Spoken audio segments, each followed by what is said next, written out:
cinnamon sugar apples in our cast iron pan and put the cinnamon roll on top of it and see how that cooks. So in here is just one large apple, any kind you want, some sugar, some brown sugar, some cinnamon, a little bit of ginger, and just a dash of salt.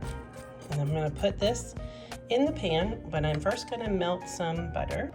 So here I have 2 teaspoons of butter. I did put a little bit of olive oil on the bottom of the pan, and I'm just going to melt this up. I have this on in between like a medium low. It's not too high. I don't want it too hot. So that's going to melt. All right, so I'm going to add these. Take this out. Right in here. I'll stir this up to get that butter all melted in there real good. And I'm gonna sliding.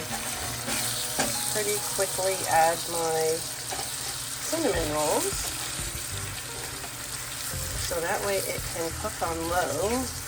And I'll put the top on and I'll show you that too. Pillsbury cinnamon. Got that pulled back. Haha, did the pop. Okay, those are looking good. And then I'm just gonna put these right on top. I've never done this before. I have no idea how it's gonna come out.